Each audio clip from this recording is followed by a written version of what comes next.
trying. Tell me, are you fighting?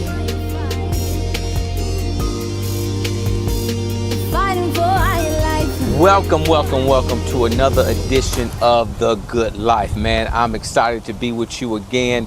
Today is episode number 13, season 1, and we still pushing strong. Before I continue, I got to give a shout out to my son today, May 20th. My son turns 11 years old. Love you, boy. Keep pushing, keep working toward your dreams. Now, today we're going to talk about somewhat where we left off last week. Genesis chapter 11, we talked about a people who built a tower toward heaven, and God had to stop what he was doing, so to speak, come down, disrupt their language. But the key in that scripture was nothing that they imagined would be restrained. And we're talking about building brick by brick. Now, today we're going to continue with that. Today we're talking about no substitutes and no shortcuts. Right now we live in a society where we always, there's a shortcut to everything. There's a pill, there's a rap, there's all these things that we can do to solve all our problems. And some of us have forgotten the pure power of work. So today we're going to talk about how there's no substitutes and no shortcuts to work.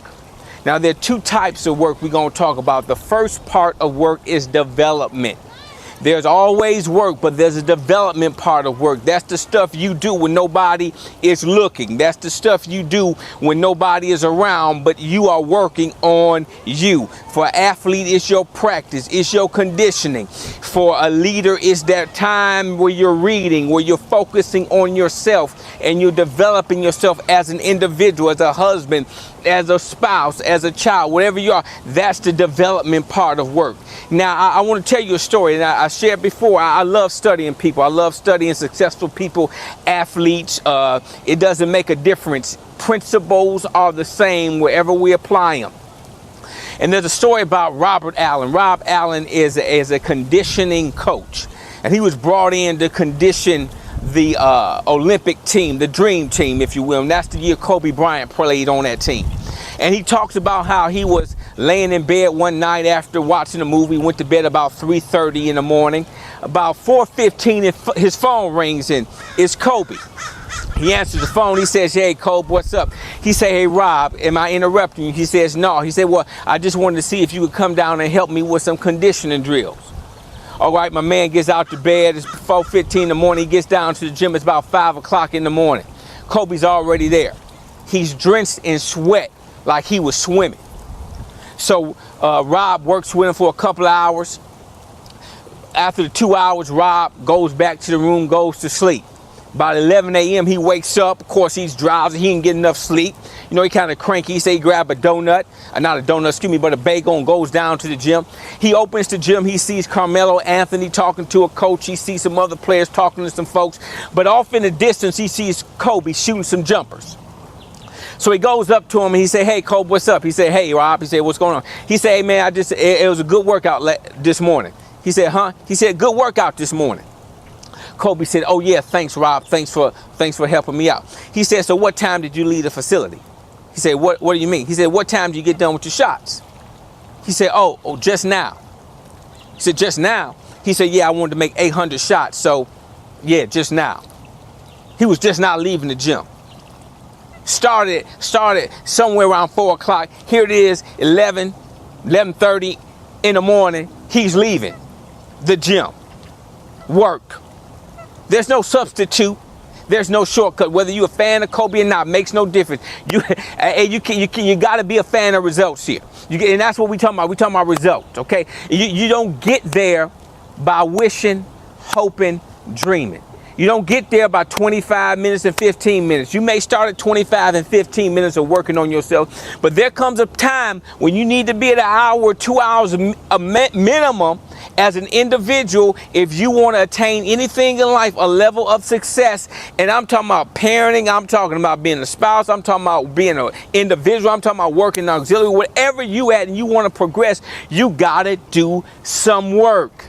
And on the academic side, on the business leadership side, I recall 21 years old. I was an entrepreneur, always been an entrepreneur at heart.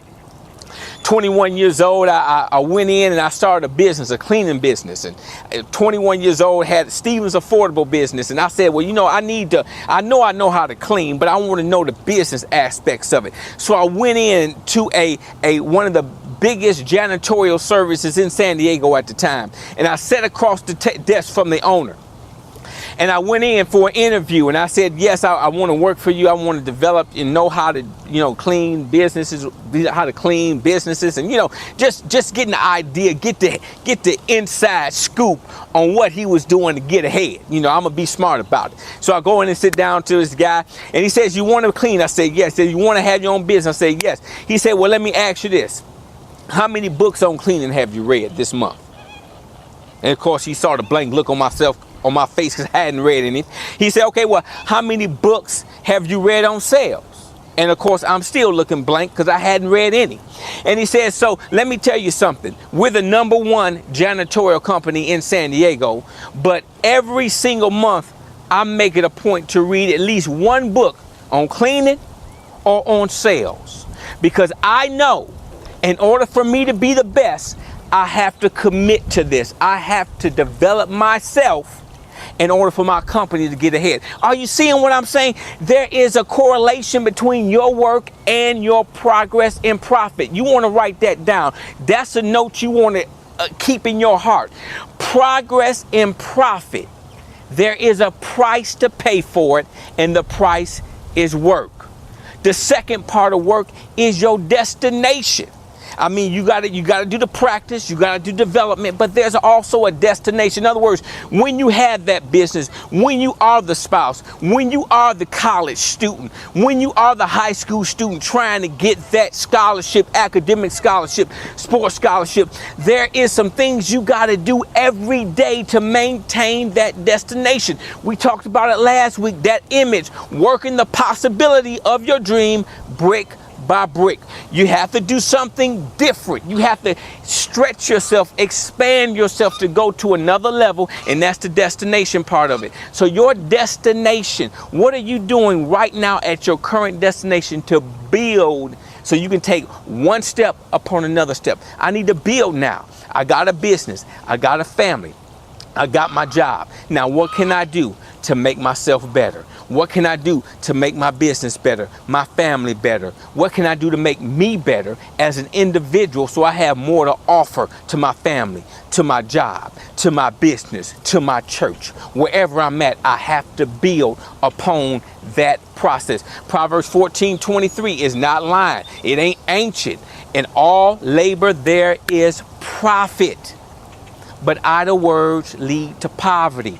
You got to ask yourself, what is my labor today? What am I doing today that's going to get me progress, that's going to get me profit? Baby, you know my name, Jimmy. I'm here with the Good Life. Something good is happening to you today. We're going to see you next week on episode 14. But listen, I want you to do some work. I want you to work on you so we all can be better. Are you feeling me? Are you hearing me? We're going to see you next week. Remember, subscribe to the page, share it with your friends, share it with your family, share it on YouTube. Shouts out to all the Facebook fans. Shouts out to all the subscribers. God bless you. We're going to see you next week. Holla.